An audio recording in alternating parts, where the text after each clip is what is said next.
who is going to make the best of the start. Pole position, of course, on the outside of the circuit here. Lights go out, the race gets underway. A pretty even start from the two on the front row. Don de Graaf got away reasonably well from row 2 of the grid. Looks like everyone is away, although someone a bit slow further back was the 77 car of Luke Emmons, but they're heading off down towards Copse Corner for the first time. And we'll pick them up hopefully in a moment as we are waiting for them to appear into our view. And it was, I can tell you, a good start from Don de Graaf there. He was in the making up a move. He was on the inside line, of course, as they headed into Copse Corner for the first time. But who's it's going to be is they're down at Beckett's Corner now for the first time here and heading up the Wellington Straight. It looks like de Graaf is still there in third position. It's Labella in second, and the leader of the race, it looks to be David Walsh, I think, doesn't it, Chris? Yeah, and there was someone going very sideways into Woodcote for the first time of asking. I think that was our front row starting car of Stevens, who seemed to get very sideways on the way into Woodcote. But that was a really good start from Don de Graaf to try and get on the inside. Remember, he's never won in the Type R trophy, which sounds quite astonishing to say, bearing in mind he's been in the championship for a couple of years now, having moved over from the Clio Sports. But it's David Walsh leading by about 0.8 of a second at the end of the first lap. Yeah, so it is Walsh leading from Labella, then it's de Graaf in third, Ollie Musgrave is in fourth position. In fifth place it's the 151 car of Andy Stevens, so he lost 3 places on the first lap. In sixth place it's the number 93 car of Joe Dalgarno. He was up 2 places on the first lap. We did see yellow flags. That was possibly because Luke Emmons' car was slow away and I don't think did ultimately get off the line. So Emmons it is that is possibly stopped out on circuit on the first lap of the race as the leaders head back up towards Brooklands for the second time. It looked like it is David Walsh still in the lead. There are a few little packs of cars heading their way through, but it's Walsh still at the moment. Now de Graaf looking up the inside there of the black and yellow car of Labella, the two of them side by side as they round Luffield Corner. Absolutely incredible stuff. That's proper touring car style, right up on the curb, even a little bit of grass there for de Graaf. And that has opened up the door for Ollie Musgrave to try and find his way through on the inside as well. So it might have the line going into Copse Corner. I think it was just putting his nose ever so slightly alongside Labella going into the first corner.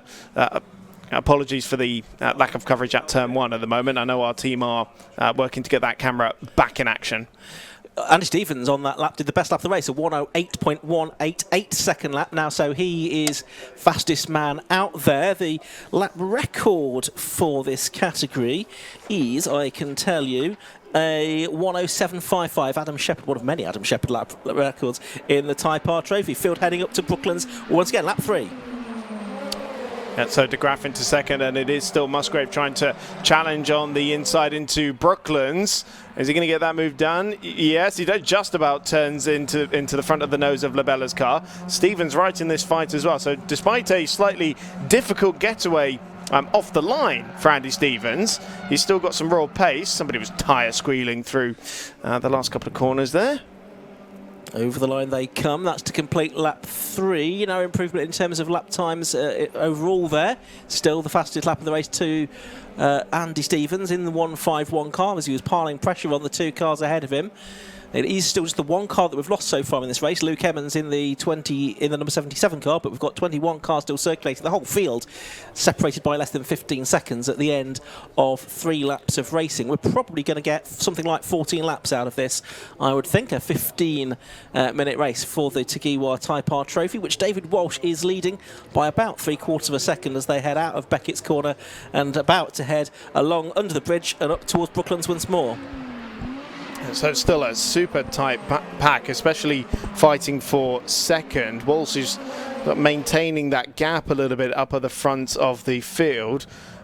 But de Graaf does look sort of visibly closer. I don't know if that's just the concertina effect through Luffield. We'll see what it is when they get over the timing line. Labella struggling a little bit out of Luffield there, and that could give Andy Stevens a bit of momentum. Remember, he was the fastest man on the track a couple of laps ago. So the lead gap is coming down ever so slightly. It's now 0.6 of a second. So that was about 1.5 in favour of Don de Graaf in second position. Good little scrap going on for the back. That was Ross Bourman we saw in the middle of the pack, and he's not really made any progress, has he? The championship leader, he's 14th at the moment, was trying to find a way through past possibly the car of Richard Lindsay there, who's actually got ahead of him so far in this race. In the number 74 car, he is in 13th position, but Bourman, the championship leader, not having such a happy weekend as he did at Brands Hatch, where he took his maiden victories. Meanwhile, the field heading along the Wellington Straight once again. Oh, bit of a scruffy lap maybe for De Graaf this time around, because Musgrave is the one challenging on the inside, looking on the inside going into Brooklands. But, well, as quickly as that gap opened up, it seems to close up once again. So De Graaf's on a bit of a charge here, hunting for his first win in the Tegiwa Type R Trophy. David Walsh had a best finish of 4th of the opening meeting at Brands Hatch, so I'm sure he'd be looking to cap off or start off this weekend with victory as well. But look at that, 5 cars in this lead group, and Joseph Dalgarno is in free air, and I'm sure he's going to try and take advantage of any squabbles that may happen. Second in the championship, Trafford King is leading that sort of second group of cars there in 7th position, ahead of Max Martin and Adam Huntley. So out of Copse Corner they go, down to Beckett's. We're on lap 6 of this race, 8 3/4 minutes of it left to go. Walsh leading by just under half a second as this lap got underway. Cars heading down to Beckett's and then off up the Wellington Straight again. Here is Walsh, and it is still the same order: De Graaf and then Musgrave and then Labella and Andy Stevens in there as well. A definite 5-car pack having broken away here from Joe Dalgarno in 6th spot. He's rather on his own at the moment. Through the right-hander at Luffield they go, on towards Woodcote Corner, and it seems to me that as they came through that complex, Chris, that De Graaf was able to get a bit close to the back of David Walsh's car. Certainly was. I'll be right in the slipstream coming down the old Grand Prix start and finish straight and back towards Copse Corner. The gap now less than 0.3 of a second. So remember, it was about 0.8 of a second at the start of the race, and it's 5 cars still going for the lead, and 1.3 seconds separating them as we start lap number 7. So through the Kinkert Maggots and then the shortcut around onto the Wellington Straight, which means that basically every corner on this track is an overtaking opportunity on this particular layout. So we'll see when they get back down towards Brooklands. Musgrave is really good in that back end bit of the circuit because he's contact between the 2nd and 3rd place cars, and De Graaf falls down to the back of that train and falls even further behind, but Don De Graaf there getting pitched round by Ollie Musgrave. Yeah, Musgrave faster at that part of the circuit, but then he was getting to the part of the circuit where De Graaf looks to be quicker, and there was contact between the two of them. It was De Graaf then that has gone spinning around. He's the big loser out of all of that. It's a bigger lead now for David Walsh then. It is still Musgrave then in 2nd place now, but the gap 1.2 seconds. Labella 3rd, Stevens 4th, Dalgarno 5th, and De Graaf has fallen down to 6th place. He's now 5 seconds behind the leader. So this very much plays into the hands of David Walsh then, with this lead that sort of pretty much trebled on that lap after the contact for the 2nd and 3rd place drivers behind him. Looking further back, Ross Bourman, I can see he's made up 1 more place now to 13th position in the 66 car, the championship leader. But the race leaders heading along the Wellington Straight with David Walsh a second to the good. David's not won before in the Type R Trophy, is he? No, he's so not. Very much on course for a maiden win now, and I would say Ollie Musgrave on course for a maiden podium as well, but of course there'll be a slight asterisk next to that now, because I'm sure the clerk of the course is going to want to take a look at that contact.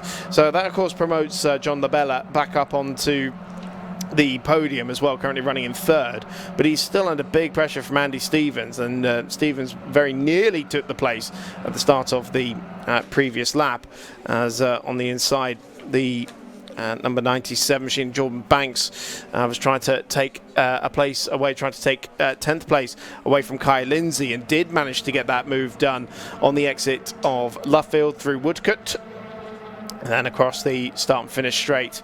So nice move there from Jordan Banks in his debut racing season, running up in the top 10 at the moment, ahead of course Kai Lindsay, a podium finisher now in the Tegiwa Type R Trophy.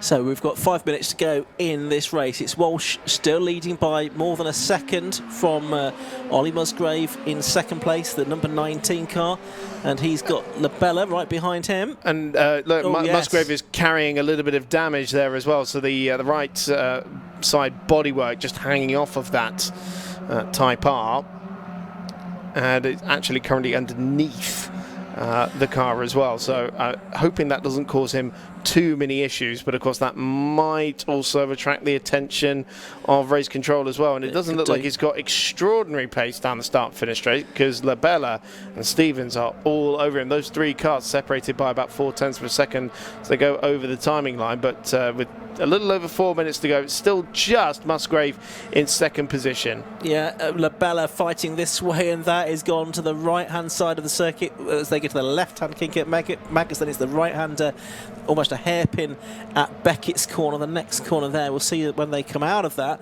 whether Labella's been able to make anything out of that opportunity down at Beckett's. At the moment, though, it's Walsh who'd extended his lead to 1.5 seconds. There he is. No, it is still Musgrave in second, Labella third, and Stevens in fourth. Stevens, of course, was on the front row. Labella carrying a bit more speed into Brooklands. Didn't get alongside Musgrave's car. Almost touching him, though, as they go through the first part of Luffield. Almost nose-to-tail contact as they turned through the right-hander at Luffield. Labella still there in third. This would be a good redemption tale after his big accident at Brands Hatch. If we can get a podium out of this, and again he's pushing on as they head down the start and finish straight. Andy Stevens trying to capitalise on almost a double toe that he might be getting out of that, but no can do. Same order, Chris, as they head through Copse once again. And of course, Labella managed to get a really great result in his wildcard outing on this layout of the Silverstone circuit at the end of last year. He finished 5th, so we know that Labella's got speed around here, and proved that at the opening meeting at Brands Hatch as well. So he's really piling on the pressure for second position. So they head back down the straight, but scruffy a couple of corners there by the looks of it, because Musgrave has pulled quite a significant advantage, and dare I say that Labella is going to be more concerned about protecting his podium place from Andy Stevens now as well. They've got 2 seconds over Joseph Delgado in 5th position. Don de Graaf still running in 6th position, with second in the championship Trafford King, of course Sim Series champion as well of the 23-24 winter. It was the inaugural season, and novice champion in this championship from a couple of years ago as well. But that overall title charge hasn't quite been taking shape in the way that he would have hoped, I'm sure. So leaders back through Copse corner, 1.7 seconds the gap for David Walsh. So that's come down by a 10th, with Musgrave not having to worry about who's in his mirrors now, having pulled a nice handy advantage of nearly a second over Labella and Stevens' battle for third position. Yeah, just watching the race. Second place man there, Musgrave, go through still with that bit of trailing bodywork. They're probably going to have 2 more laps to go. It's going to be touch and go. I think it's probably going to be 2 more laps there as they get up to the timing line for a 15-minute race. Been reminded of the fact that the reason why the likes of Ross Borman et al. Are further down the grid, it's the first season using success ballast in the Type R trophy. So that is the reason that the grid is quite as shaken up as it is. It's certainly done its job, hasn't it, of mixing the grid order up here, maybe by even more than might have been anticipated. Yes. So they've gone on to this lap with, and it is going to be touch and go whether they get 1 or 2 more laps. I didn't see a last lap board out there, so I think it probably is going to be the penultimate lap of the race. It's looking like this is David Walsh's race to lose now. He's done hot hatch racing previously. Switching into the Type R trophy, he's 1.8 seconds clear of Musgrave and Labella. Andy Stevens still with that fastest lap that was on the first flying lap of the race. It hasn't been improved on all the way through, Chris, which is interesting. Possibly it's fairly warm out there, and the tyres may be just getting used up a little bit as this race goes on. Could well be. I think the squabbles have had something to do with it as well, because remember there was all go for the lead and all go for second all the way through this race, as Walsh was just lifting that inside rear wheel going through Brooklands. That's one of the favourable shots on these cars. So David Walsh around Woodcote.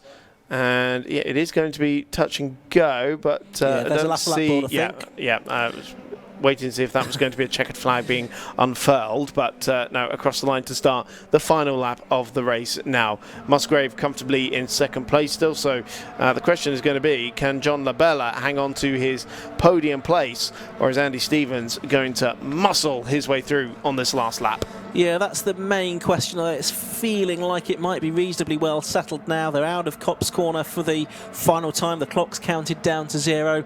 Walsh was 1.8 seconds clear at the start of this lap. Doesn't look like there's going to be any jeopardy amongst the top 2, maybe the top 3.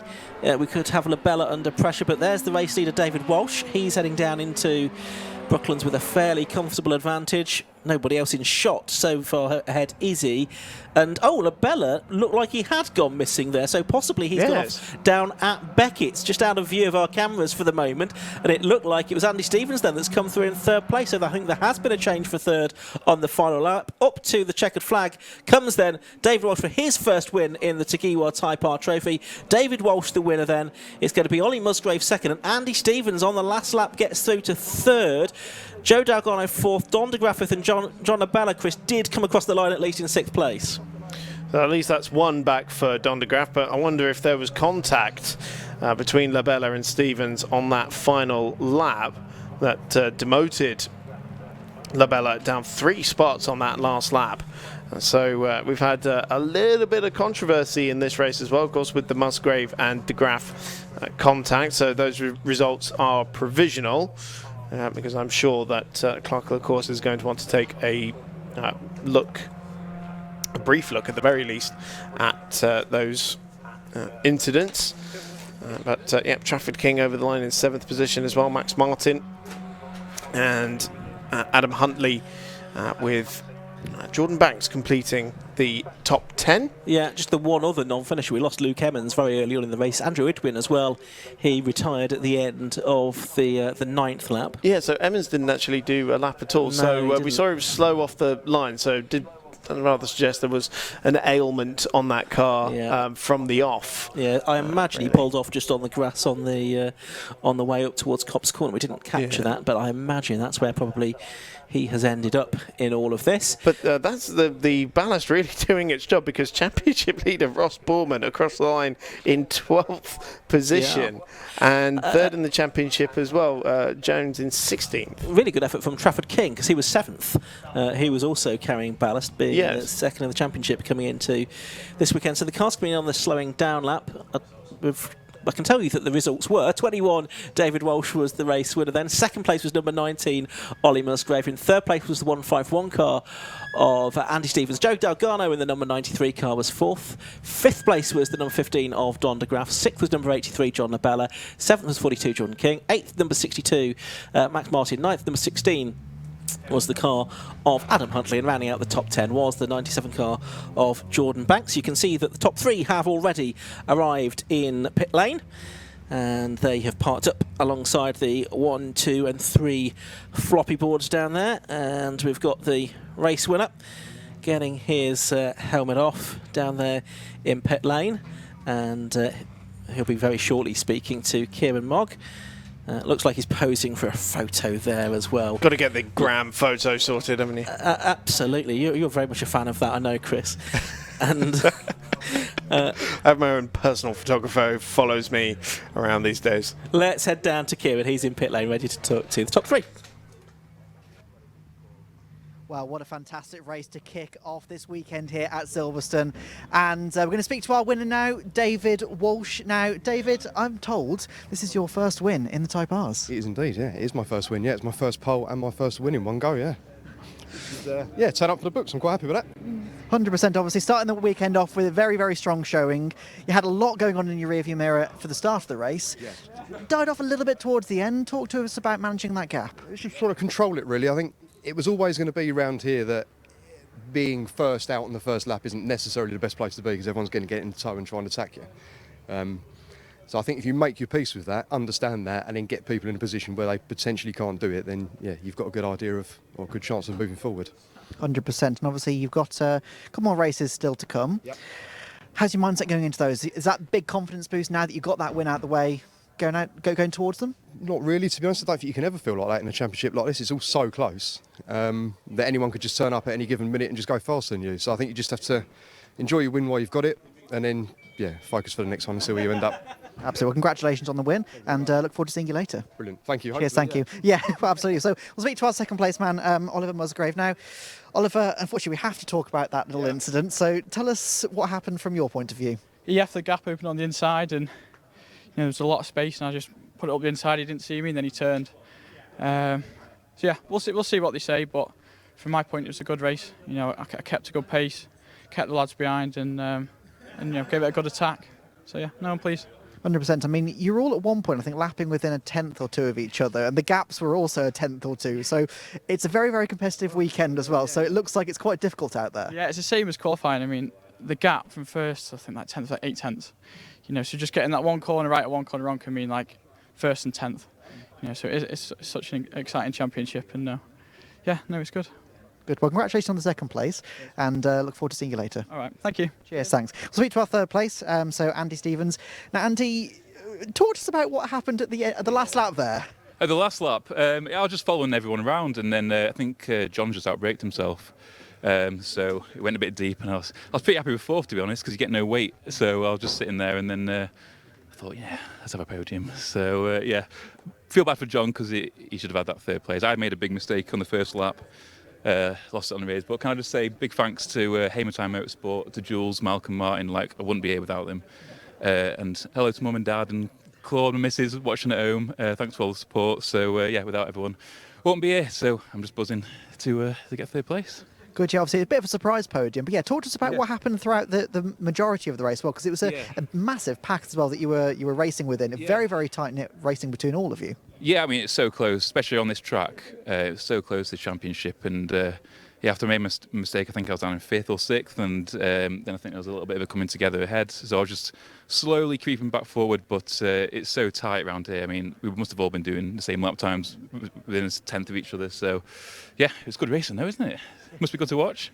It was very good to watch, very, very entertaining, yeah. So, well, congratulations on the podium, and thank you for speaking with us, and we'll speak to you later. Cheers, thank you very much, yes. So, moving on to the next race, coming up, we have the Radicals.